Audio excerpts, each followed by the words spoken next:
আসসালামু আলাইকুম।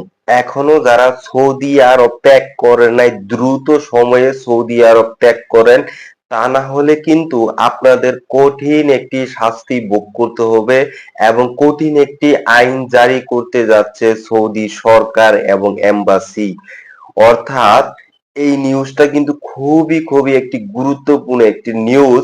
আপনারা আহ, এই যাবৎকাল যে 1 মাস সময় দিয়েছিল তারা, যে ফাইনাল এক্সিটের জন্য, অর্থাৎ সৌদি আরবে যারা আপনি হজ করতে গিয়ে আসেন নাই বা ভিজিট ভিসা করেছেন সেখানে আপনি দেশে আসেন নাই এবং আপনার ইকামা বা ভিসার মেয়াদ শেষ হয়ে গেছে বা আপনি হুরুপ্রাপ্ত হয়েছেন, এমন অবস্থায় যদি পড়েন, দ্রুত সময়ে আপনি ফাইনাল এক্সিটে আপনি আবেদন করে সেখানে আপনাকে অবশ্যই জরিমানা প্রদান করে দেশে ফিরে আসতে হবে। অর্থাৎ 1 মাস যে সময় দিয়েছিল 26শে জুন থেকে 26শে জুলাই পর্যন্ত, এই 1 মাসের মধ্যে যারা আসেন নাই এখনো সৌদি আরব ত্যাগ করেন নাই স্ব আপনার দেশে, এবং তাদের জন্য কিন্তু আরেকটি সুযোগ করে দিয়েছে সৌদি এম্বাসি, সেটি হচ্ছে আপনার 26শে জুলাই থেকে 1 মাস পর্যন্ত এই কার্যক্রম চলবে।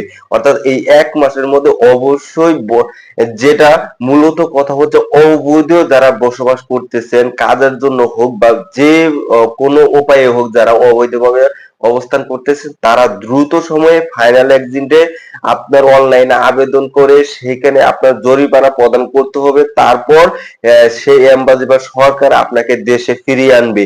অন্যথায় পরবর্তীতে এক কঠিন আইন হতে যাচ্ছে, হয়তোবা সেখানে আপনার বড় একটি বিপদে পড়ে যেতে পারেন। অর্থাৎ আমি বলবো যে এই 1 মাসের মধ্যে এই সুযোগটাকে আপনারা কাজে লাগিয়ে দেশে ফিরে আসেন। হয়তোবা এরপরেও আপনি দেশে নাও আসতে পারেন, আপনার বিপদ হতে পারে। তাই আমিও চাই যে বৈধভাবে দেশে যে তারা প্রবাসী ইনকাম করুক, যারা অবৈধ রয়েছে তারা দেশে ফিরে আসেন এবং যারা বৈধ উপায়ে যাবেন তারা যেন প্রবাসে গিয়ে সুরক্ষিত থাকতে পারে। এটাই আমার মেসেজ। আর এটি খুব গুরুত্ব সহকারে দেখবেন এবং সবাই বেশি শেয়ার করে দিবেন যেন প্রবাসীরাও এটি বুঝতে পারে।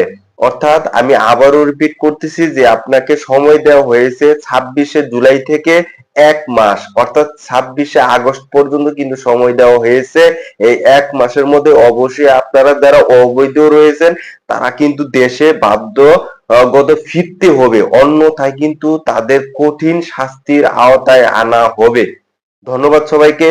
ভালো থাকবেন, সুস্থ থাকবেন। আল্লাহ হাফেজ।